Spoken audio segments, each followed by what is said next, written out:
Hi everybody! Welcome to Rachel's Delicious Dishes. Today we are going to make a different kind of pizza. We are going to make a mushroom spinach pizza. Okay, so we're going to go over our ingredients. Now our list of ingredients might seem a bit daunting here because there are a lot of them, but it's pretty easy when we put it all together. So we're going to start with our dough. This is to make either 2 thin crusts or, as we like it, 1 very thick crust.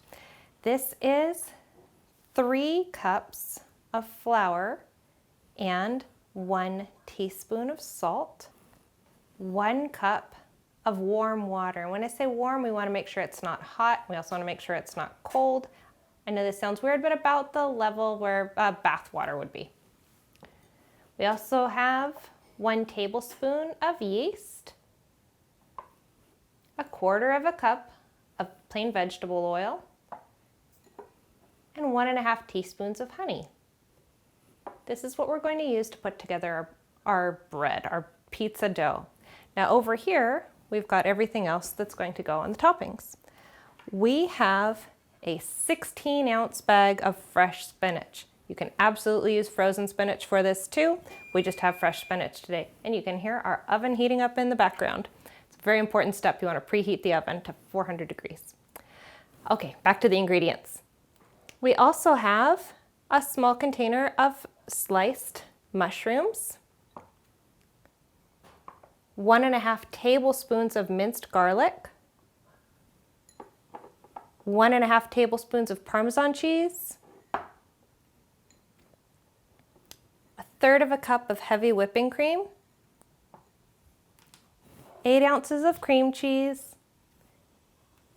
and ½ cup of mozzarella cheese. So I want to let you know that we have preheated our oven to 400 degrees. That's definitely a great step to do before you get started with anything. That way, when you're done with your dough, you'll put it in for 5 minutes, take it out, and during the meantime that dough is cooking, you're going to be getting the rest of your ingredients together. It's actually very easy to put this together. Now the first step in making our dough is to proof the yeast. So we're going to add our yeast, our tablespoon of yeast here. We're just going to sprinkle it over the top of our warm water. And you can add sugar, white sugar, brown sugar, or honey. The yeast needs something to feed on. So this is going to be slow going since it's honey. So we're going to stir that around just a little bit. And basically this is going to activate it so all those little bubbles start forming so that when you add it to your flour and salt mixture, it will start to raise the bread, make the bread rise. Okay, so we're going to set that aside for about 5 minutes to let that get started. Now we're not actually going to work on the topping part of the pizza just yet. We're just going to wait for this to set for about 5 minutes, and then I will show you how to get the rest of the dough together. Everything's going to come together very easily after this. It's been a little bit over 5 minutes and our yeast has risen a lot. Oh, there it goes, it puffed back down. So what we're going to do is put our flour in the mixer, give that a good stir so that the salt incorporates with it, and then add our yeast water mixture with the honey in it, and then add the oil as we go. So very, very, very carefully, we're adding the flour and salt mixture.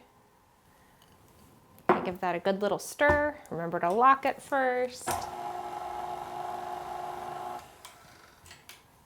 Now we're going to also very, very carefully add our yeast, water, and honey mixture.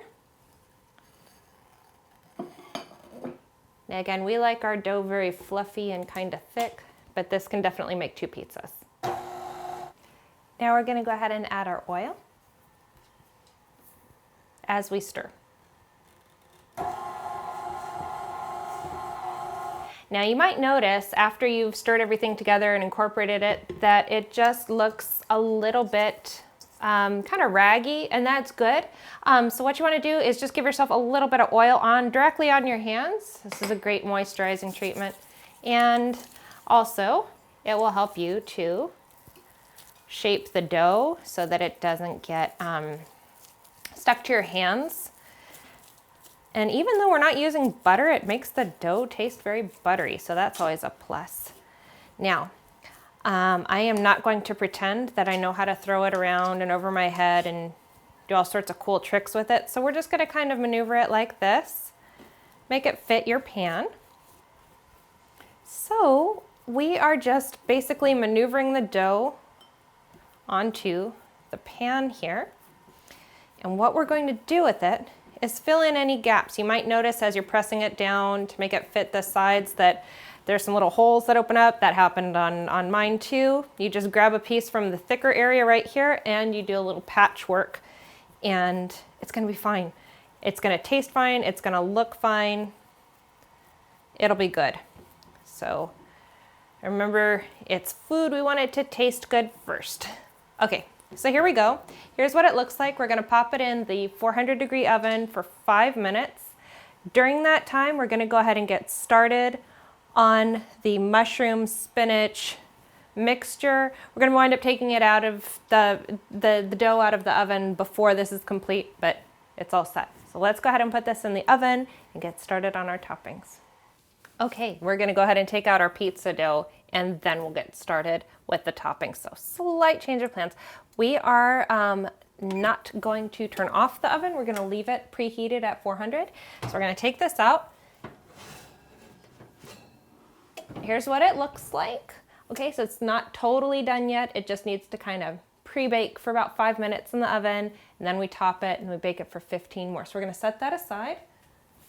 And we have started to heat up our stove here. So the first thing we're going to add is our massive amount of garlic.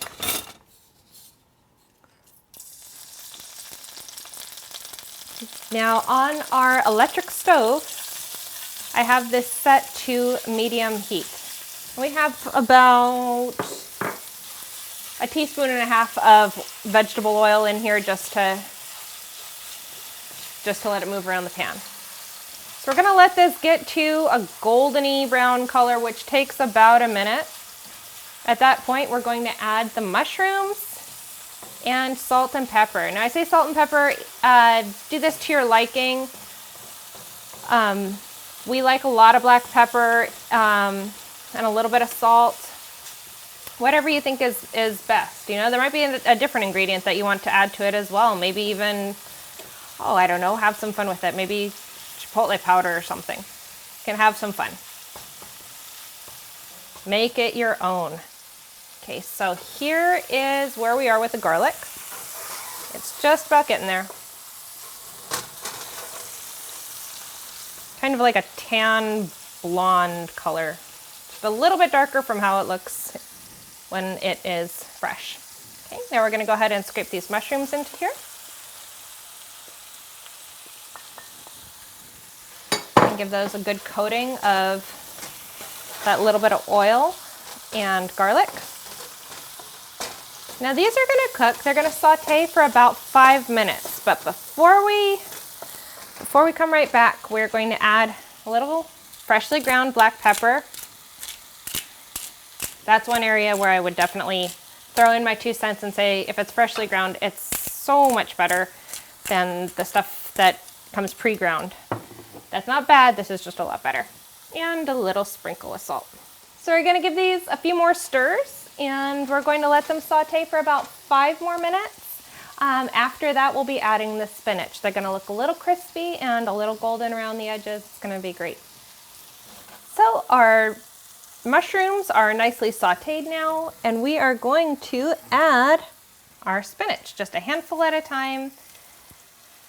I'm using a wok for this just because it has great big sides and can accommodate the fresh spinach here. If you're using frozen spinach, that's totally fine. You're just gonna need to cook it a little longer, obviously.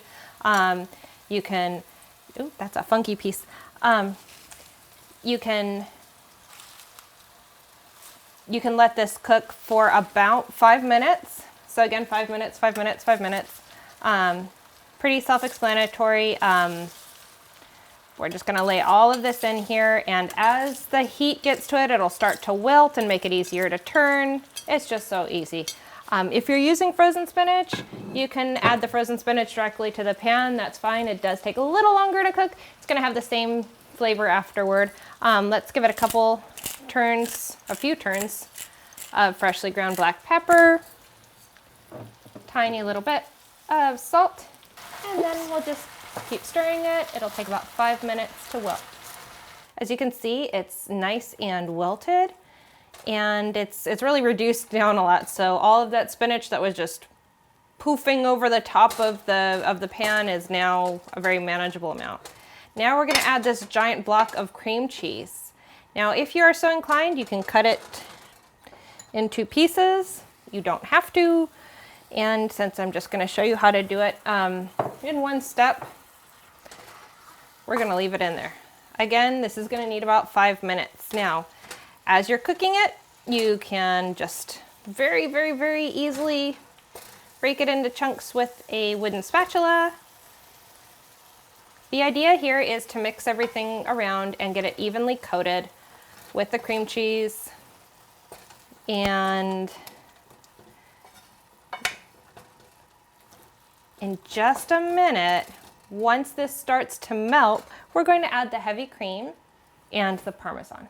So we're going to let this cream cheese really melt in evenly. You can see this is starting to happen over here and right over here. So we're going to let that coat everything. It's going to give it a nice, rich, creamy consistency. Right after that, we'll go ahead and add the heavy whipping cream and the Parmesan, and again, a little bit more salt and pepper. Now we're going to go ahead and add the cream. And this is something for which you can use lower fat ingredients. Just personal preference here. It tastes really good like this, so you kind of don't want to vary too much from that, but you can absolutely make it healthier. You could use Neufchâtel cheese. You can even use different vegetables if you wanted. Let's say you wanted to add some sauteed red pepper to this. That'd be great. Okay, and it's still hot, so we're going to add our Parmesan cheese to it. Give that a good stir, let it cook for about a minute more, and then we'll put it on top of our pizza dough. It's gonna be great.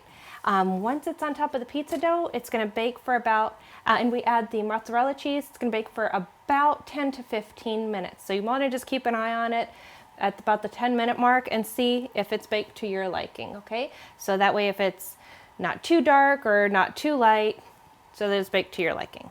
Okay, so now we're going to go ahead and transfer this onto our pizza. And as you can see, it's very, very thick. And it's a great way to get lots and lots and lots of vegetables in.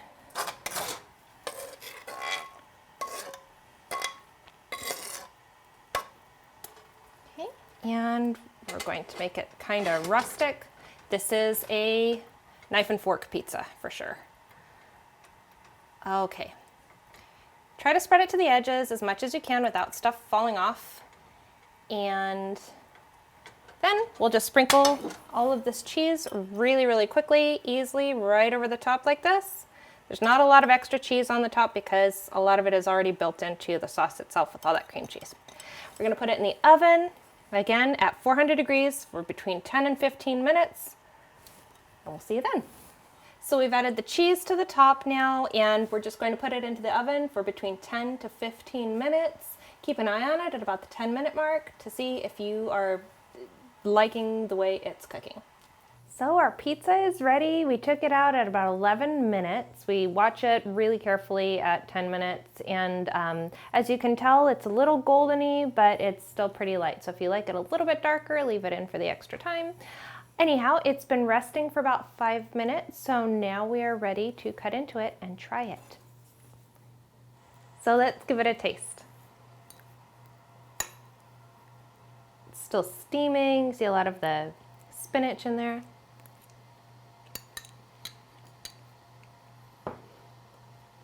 It's really good. You taste that spinach, the garlic, the mushroom, the cheeses, everything comes together really, really well. I encourage you to try this at home. Add whatever vegetables you would like to try. Make it your own. Make it something that is special and unique to you. If you've enjoyed it, we hope that you'll subscribe to our YouTube channel, and we would love to hear comments on what you'd like to see next time. Thanks so much for joining us. Bye-bye.